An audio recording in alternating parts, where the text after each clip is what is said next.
Well, hello, how are you today? My name is Jeff, and I'm so glad you decided to spend your Sunday morning with me. Now, before I get started, I want to recommend a film. This was a 1996 American science fiction horror film by the Poloni brothers called Feeders. It's one of those aliens invade Earth type stories, and, well, you've got to see the creatures.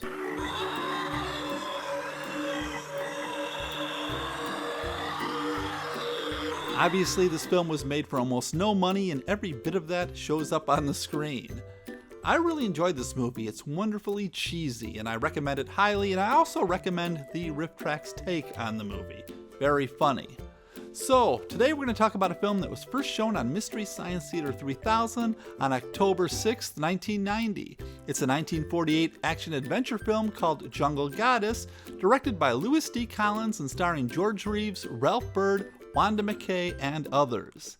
This was the Mystery Science Theater 3000 episode in which Joel, Crow, and Tom do a parody of a 50s-style sitcom called My White Goddess. It points fun at some of the racist issues in the episode's main film.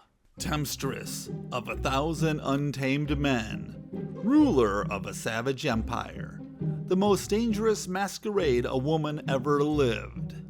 Is it me, or do you wonder if the person who created this had actually seen the film?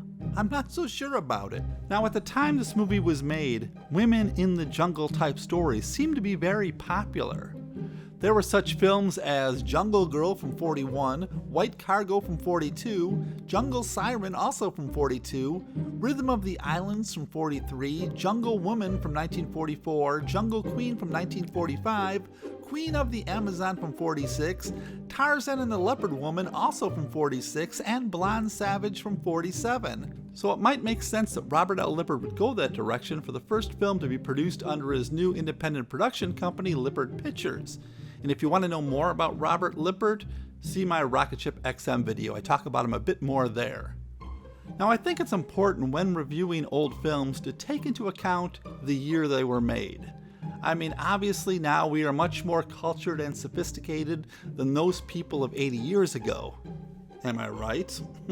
What entertained those people in the past might not entertain people nowadays. So I thought, to see if that's the case, I'd look at some of the reviews from this film that came out in 1948 and see if our view of the film is just because of the times we live in. The other feature on the bill, Jungle Goddess, is a rather fanciful tale of a girl who becomes lost in the jungle and ends up being worshipped by the natives as a goddess. However, it is entertaining and shows some good scenes of wild animals in the jungle. The stars are George Reeves and Wanda McKay. Well, that wasn't all that bad. Low Bridge, Screen Guild's Jungle Goddess, George Reeves, Wanda McKay, Armida, a criminal waste of good film. That doesn't sound too good. Jungle Goddess is the corpse of killing time. Nor does that. And finally, there's this one. Jungle Goddess, accompanying feature, is so corny that the audience at the show I witnessed at the downtown Paramount all but died laughing at the picture when they weren't razzing it. It may be mentioned that it was only showing downtown. It sounds like people at the Paramount were riffing this film back in 1948. And it makes me think that perhaps people 80 years ago had the same taste in films as I do today.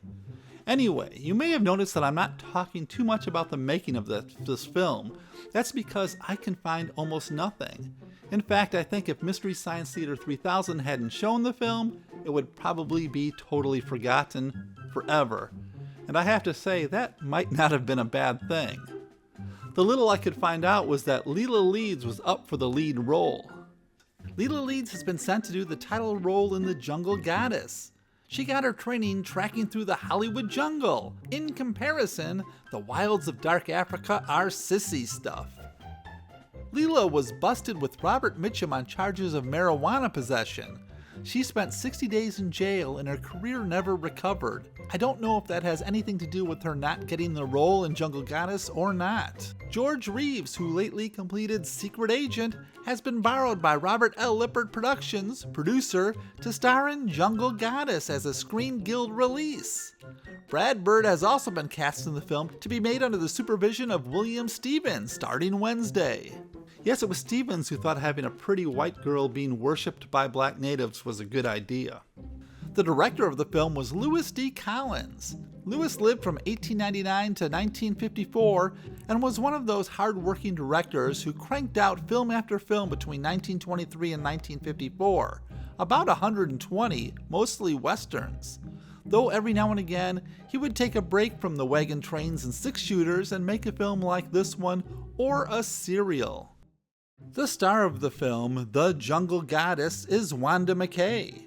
Wanda was born Dorothy Quackenbush and lived from 1915 to 1996. And I love the name Quackenbush. She should have never changed it. She started out as a model and then was voted Miss American Aviation in 1938. This led to a contract with Paramount. It was one of those stories that's pretty common. She was signed by a big studio, never given a chance to play major roles. She leaves the big studio to freelance and ends up in B pictures for Poverty Row Studios. Some of her films were The Black Raven from '43, Voodoo Man from '44, Leave It to the Irish also from '44, and Hollywood and Vine from 1945. By the early 1950s, her career was basically over. Her only acting was on a few television shows. Superman George Reeves is our hero. George was born George Kiefer Brewer and lived from 1914 to 1959. His career in films began in 1939 when he had a minor role in Gone with the Wind, playing one of Scarlett O'Hara's suitors. His career seemed to be taking off, but after serving time in the armed forces during World War II, he found himself in B pictures and serials. Of course, in 1951, he took the role of Superman in the film Superman and the Mole Men. This was basically a pilot for the TV show The Adventures of Superman. It was a decision he wished he never made. In 1955, Reeves would die of a gunshot wound in his home under very suspicious circumstances. Now, while this film had a future Superman, it also had a former Dick Tracy, Ralph Byrd. Ralph lived from 1909 to 1952. He played Dick Tracy in the 1937 serial and followed that up with a few films.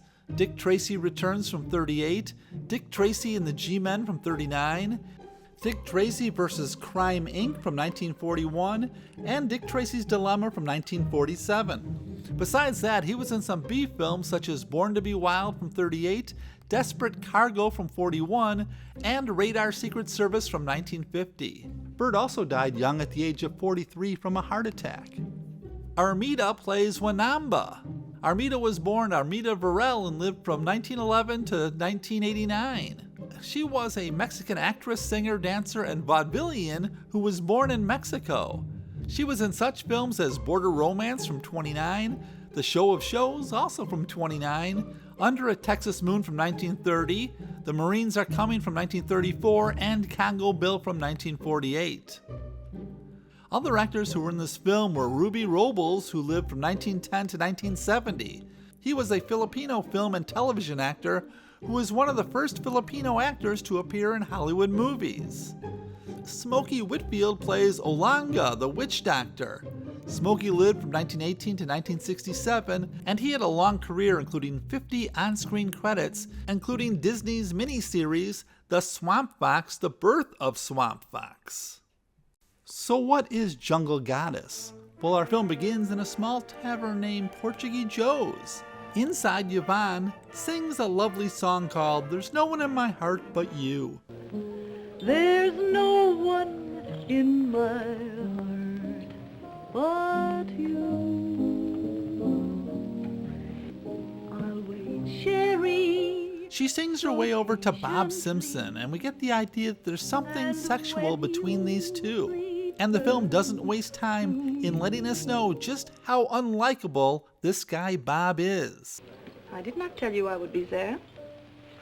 Your eyes said you would. Ah, but my lips did not. To me, they did. After a strange conversation, Mike Patton walks in. Mike and Bob are business partners who own an airplane. Bob shows Mike a newspaper article about a missing rich white heiress whose plane went down in the African jungle 6 years earlier. the big news is a reward of 5,000 pounds sterling has been put out for anyone who can find her dead or alive. Mike doesn't want to take the job, but Bob owns 75% of the plane, so he has no choice, and off they go. While in the sky, Bob looks through some amazing binoculars. They have the ability to see sights from ground level. And most of these wildlife shots, well, these animals might or might not be native to Africa. But soon they decide to give up the search. Okay, Mike, you might as well head for home. I guess it was a wild goose chase. Well, I'm glad you finally got some sense. Maybe those passengers will still be waiting for us. No kidding, if we don't get some dough pretty soon, we're going to be out of business, but permanently. Then, suddenly, Bob sees, with his naked eyes, from up in a plane, through the clouds, something in the jungle. It's a crashed plane. Apparently, there's no problem finding a place to land an aircraft in the jungle. How far away did you say the wreckage is? Oh, about a mile. North by northeast, right? Right. But keep your eyes peeled, Bob. Remember, we're not in the Rue de la Paix. I'll do better than that.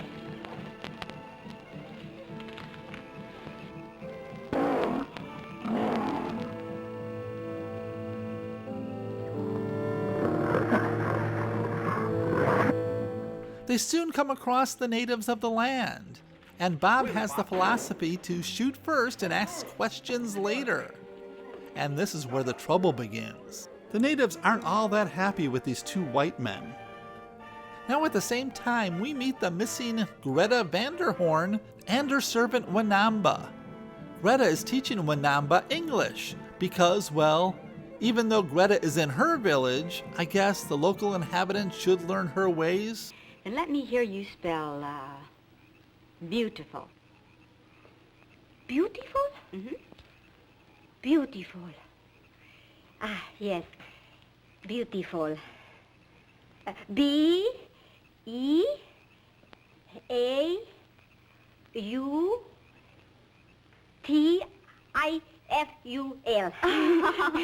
That's wonderful. And I could be wrong, but do I hear a little Spanish accent in Wanamba's broken English? Greta learns of the killing and rushes out to meet the two white men. And even though Bob killed one of their people, he still maintains his arrogant attitude. You shot Zulu? Sure. How was I to know? He came bouncing out of the jungle with that spear and But I don't get this. We came here to find you. Maybe we made a mistake. Maybe you did. Certainly it was a mistake when you killed Zulu without justification. Neither he nor any of the others would have harmed you. They would have treated you like gods, which they thought you were. But I still don't get it. What do you care what happened to that native? I care very much. Wow, Bob, really? She shouldn't care for a human life? A person that she's known for 6 years and probably was friends with? Bob is found guilty and sentenced to death. Later, Mike is ordered to meet Greta, with Bob ordered to stay behind. Did my father send you to find me? Well, not exactly, Miss Vanderhorn. What do you mean, not exactly? Your father's dead. Greta flashes back to the story of how she wound up as Jungle Goddess. She was a rich girl going to an all-girls boarding school. She and a roommate heard on the radio that World War II was about to start, so she decides to fly back home to Johannesburg, South Africa, to be with her father and perhaps be a nurse during the war. Ladies and gentlemen, we have just received word over the wireless that His Majesty's government has declared war on Germany. Now, there may be attempts to intercept this plane. However, we shall make every attempt to reach Johannesburg as per schedule. She learns on the plane that the war has officially begun when England declared war on Germany.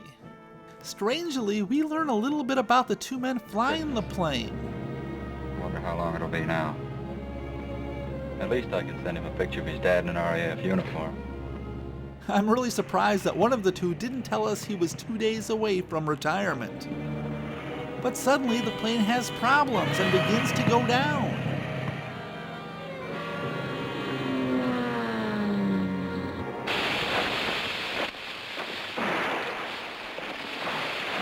The crash has nothing to do with the war. The plane just, well, broke. By some miracle, I was the only survivor of the crash. When I came to, it was morning. I didn't know where I was or how I was going to get help. After a long while of her wandering around the jungle, intercut with stock footage of wild animals,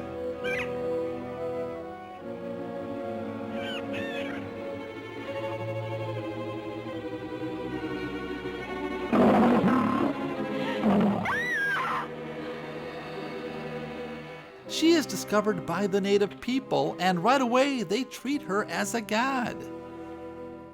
You take me, your village, house.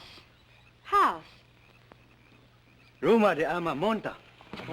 That might mean, I think she's drunk.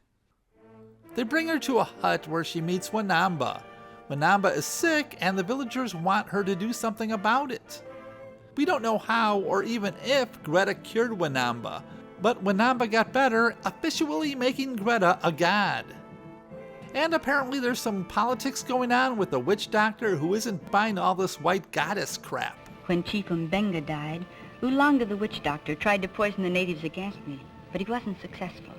Well, do they still believe that you're a goddess? If they thought I was deceiving them, Ulanga the witch doctor would make short work of me. Aha, I'm beginning to get all this now. But why did you have Bob sentenced to death? Because he killed a human being. How hard is that to understand? Trust me. Obey my every command, no matter how strange it might seem. Tell your friend to do the same thing. I'll find a way for the three of us to escape. Though I'm not so sure your friend deserves it. I don't like him. Oh, Bob's all right. A little trigger-happy, perhaps, but he's all right. A little trigger-happy, he killed a man. And so the plan is for the three of them to escape. The film won't for a moment let us forget that Bob's a jerk. How do I know you two aren't cooking up something together? Meaning what? Meaning there's 5,000 pounds reward for little Monte Greta. If you two get out of here alone, you won't have to split the reward with me. You would think of something like that. I'd have crushed your skull. We get it. He's not a good guy. He is one-dimensional. And to be honest, Mike and Greta aren't much better. And my only hold on them depends on their belief that I'm a goddess. Later, Mike and Greta have a nice zebra dinner, and we learn that Wanamba has a thing for Bob. Of course, Bob talks down to Wanamba, but she doesn't get it. She no tell me what smart mean. You tell Wanama. Well, it means sort of like dumb.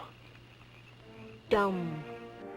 And they also discover that on the island, there's a rare mineral that is used for the production of atomic energy. It's priceless. I saw something just like this in Colorado. Well, what is it? Unless I'm crazy, it's carnotite. Of course, that wouldn't mean anything to you either. Carnotite is stuff that they use in the manufacture of atomic energy. Greta, this stuff is priceless. And strangely, Bob is an expert. Well, wait a minute. Greta's worked out a plan for it. Who said anything about Greta? She'd just be in the way. It's tough enough getting through that jungle without being slowed down by a dame. Suppose they kill her. We don't have to bring her back alive to collect the reward. And besides, that's peanuts alongside what we'll collect on this. We get it. He's despicable. Okay, fine, all right. Nobody can be that much of a heel. I agree, and maybe the screenwriter should have thought about that as he was writing the script. Greta and Mike feel it would be better if Mike has Bob's gun, but Bob doesn't feel that way. Give me that gun.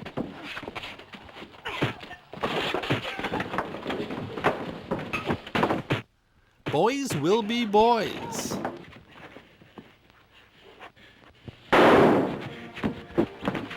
Another native is shot. Now they must leave. To make a long story short, Mike, Bob, and Greta run for the plane while being chased by the angry natives. Oh! Hold it. And of course, the woman twists her ankle. White goddess having trouble? Now listen, Bob, you're going to make one wisecrack too many, then you're not going to feel like making any more wisecracks. And if we keep stopping for her, we won't make any cracks wise or otherwise. You better go on without me, Mike. Are you serious? Yes. There's still a chance for you two. If Ulanga and the natives catch up with me, maybe I'll still have enough power to save myself. Why not do as she says, Mike? They won't harm her. She's the white goddess. She can bluff her way out of it. It's our only chance. Forget it. But how are you... I said forget it. And somehow they make it to the night, and Mike and Greta talk about hats. What kind of hats are the women wearing?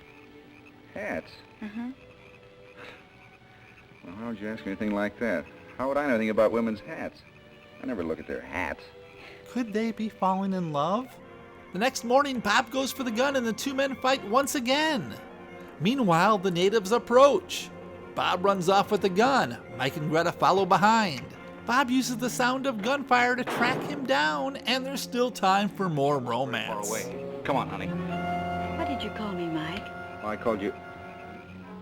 I'm sorry, Greta. That's all right, darling. Look, we made it. There's the plane. They all make it back to the plane and another fight erupts. Bob and Mike just can't get along. And Bob gets what he deserves, but now it's Mike who does the killing.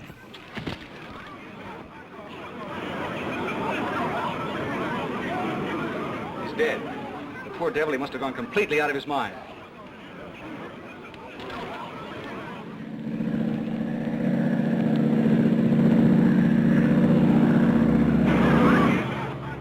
Mike and Greta escape and talk about hats once again. Hey, you aren't listening to a word I'm saying. Uh-huh. What are you thinking about? Oh, just wondering how I'm going to look in one of those hats. The two lovers fly off into the sunset, not giving a damn about the deaths of the natives they were responsible for. Do you think there were filmgoers at the time who rose an eyebrow or two at the racism portrayed in this film? I also wonder what the black actors in the film were thinking while it was being made. I could go on and on about the racism in this film, but I'm going to let it go for now. I'm going to talk about some of the good points of this film. Actually, there's only one, that this film was just a little over an hour long, and if you cut out the padding, 40 minutes tops, right? Now I'm going to assume that, while it doesn't make it okay, this film was a product of its time. I don't even mind the stock footage. What I really hate is the bad script, and that's a product of Joe Panago. Joe lived from 1906 to 1982. Look, Joe, I get it. It's a B-film cheapie that's just about an hour long. But you could have put a little depth into your characters. There was room. You could have cut out some of the padding and you could have put something in there. That's what I don't get about a lot of these B movies. You have the film stock, you have the actors, you have the crew, you have the sets. Why not spend, I don't know, one more Sunday afternoon refining the script, giving it a little substance or something? Anyway, by the way, if you ever see an old film like this and there are scenes that are obviously from another movie and they seem sped up, that's probably because they were taken from a silent film which had a different frame rate, and that causes the effect of being sped up. Learn something new every day, huh? Now, the film in the Mystery Science Theater 3000 episode clocks in at about 57 minutes, so about 5 minutes were cut out, but there's no way you should go back and watch this movie. But the honest choice was coming back in right in the middle of a fight scene. You don't see what led up to the fight, and that was only about 30 seconds. Go away, they're asleep. We wake up, they're beating the cheese out of each other. I think they could have cut out 30 seconds from somewhere else and made the film flow a little better, but that's me, and I assume they had their reasons, right? Now, why don't we watch the best 2 minutes from this episode from Mystery Science Theater 3000? Portuguese Joes. They've got the wet grass skirt night. Enjoy the Fintoozler and keep the cup. Say, did you take my red underwear with the big S on it? There's a man on the wing of the plane. Wow, say. Hey, see, these Viewmasters really bring nature to life. Look, a tiger. What, in Africa? Shh. Hey, don't step in the macumba, huh? Wait a minute, Bob. I hope that's an acceptable greeting. Oops.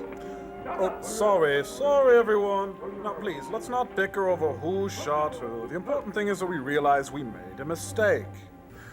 Okay, here goes. I was paging through the dailies and I see an opening for a jungle goddess. We're in trouble. How's the model doing? Not too good. When you were in flight school, did they teach you how to scream?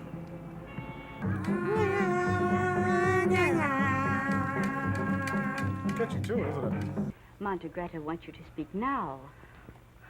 Get on with it, please. White people want me to take him through jungle when I'm a dumb. One I'm a dumb. Get that gun away from Bob. Be careful, Mike.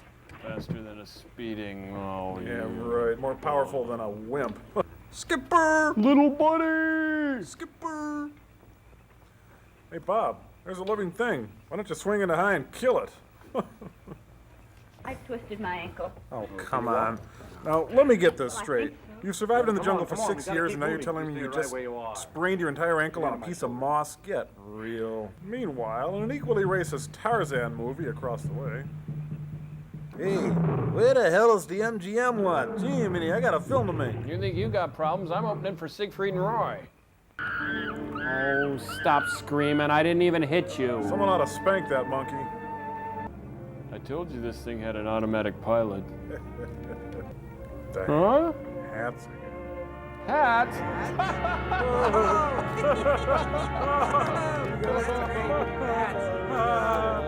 So next week, I'm going to journey into the world of Tommy Kirk and Creepy Girl in the 1967 comedy musical film Catalina Caper. That should be a fun one, huh? There is some couple of okay musical numbers in that one, if I'm not mistaken. We'll find out. Anyway, I want to thank you for joining me. I really appreciate it. Last week was my best week ever as far as views and subscriptions, everything. So I really appreciate it. Thank you, everybody. I'll be back next week. You take care. And in fact, drop by anytime. I'd like to see you come over. You can meet the wife. My kids are grown, but anyway, take care. Bye-bye.